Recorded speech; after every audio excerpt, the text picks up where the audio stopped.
BJP বিধায়কের ব্যক্তিগত গাড়ি ধোয়ার কাজে ব্যবহৃত হচ্ছে দমকলের গাড়ি। মধ্যপ্রদেশের সিঙ্গরৈলের ওই বিজেপি বিধায়কের সরকারি বাসভবনের বাইরে তার ব্যক্তিগত গাড়ি ধোয়ার কাজে দমকলের গাড়ি ব্যবহারের ভিডিওটি ইতিমধ্যেই হইচই ফেলেছে সে রাজ্য জুড়ে। আলোড়ন পড়েছে সমাজ মাধ্যমেও। ব্যক্তিগত প্রয়োজনে সরকারি সম্পদ এভাবে ব্যবহার করা যায় কিনা তা নিয়েও প্রশ্ন উঠতে শুরু করেছে। ভাইরাল হয়েছে ভিডিওটি।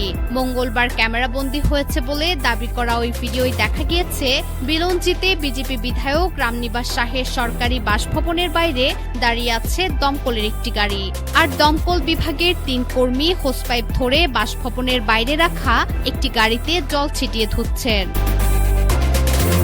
জানা গিয়েছে গাড়িটি সিঙ্গরৈলি বিধানসভা কেন্দ্রের বিধায়ক রামনিবাসের মালিকানাধীন। ফলে সামাজিকভাবে বিধায়কের বাসভবনে কেন দমকলের গাড়িটি উপস্থিত ছিল এবং ব্যক্তিগত গাড়ি ধোয়ার কাজে সেটি ব্যবহার করা হচ্ছিল কিনা তা নিয়ে প্রশ্ন উঠেছে।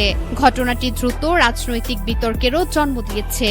বিরোধীরা প্রশ্ন তুলেছেন, একজন নেতার ব্যক্তিগত গাড়ি ধোয়ার জন্য জরুরি পরিষেবার কোনো গাড়ি ব্যবহার করা হয়েছে কিনা। বিজেপি বিধায়কের বিরুদ্ধে সরব হয়ে মধ্যপ্রদেশের বিরোধী দলনেতা উমঙ্গ সিংহের বলেন, সাধারণ মানুষের বাড়িতে আগুন লাগলে তা নেভাতে দমকলের গাড়ি পৌঁছাতে ব্যর্থ হয়, অথচ এখানে সিঙ্গরৈলির বিজেপি বিধায়কের দমকলের গাড়ি তার ব্যক্তিগত গাড়ি ধোয়ার কাজে ব্যবহার করছেন।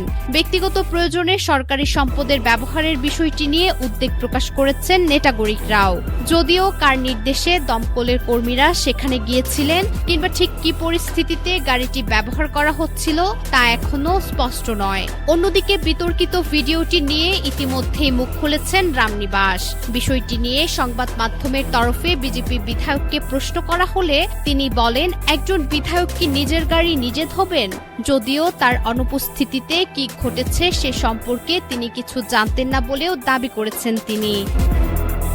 পাশাপাশি রাজনৈতিক প্রতিপক্ষদের পাল্টা আক্রমণ করে তিনি জানিয়েছেন তিনি নিজে গাড়িটি ধোয়ার ব্যবস্থা করেননি। জরুরি পরিষেবার জন্য নির্ধারিত দমকলের গাড়ি ব্যক্তিগত গাড়ি ধোয়ার কাজে ব্যবহার করা কতটা সমীচীন সে বিষয়ে প্রশ্ন করা হলেও সরাসরি কোনো মন্তব্য করতে রাজি হয়নি রামনিবাস। বিজেপি বিধায়ক বলেন, এই বিষয়ে আমি কিছু বলতে পারবো না। আমি ভোপাল থেকে ফিরে একটি সরকারি স্কুলে সাইকেল বিতরণ কর্মসূচিতে গিয়েছিলাম। সেখান থেকে আমাকে একটি জন্মবার্ষিকী অনুষ্ঠানে যোগ দিতে হয়েছিল। এরপর শান্তি কমিটির একটি বৈঠক ছিল। তিনি দাবি করেছেন ঘটনার সময় তিনি বাসভবনে উপস্থিত ছিলেন না, তাই কি ঘটেছে তা তার জানা ছিল না। বিষয়টি নিয়ে বিতর্ক ছড়িয়েছে মধ্যপ্রদেশের বিভিন্ন মহলে। সমাজ মাধ্যমেও আলোচনার জন্ম দিয়েছে ঘটনাটি। অনেকেই সরকারি গাড়ির এমন ব্যবহারের যৌক্তিকতা নিয়ে প্রশ্ন তুলেছেন।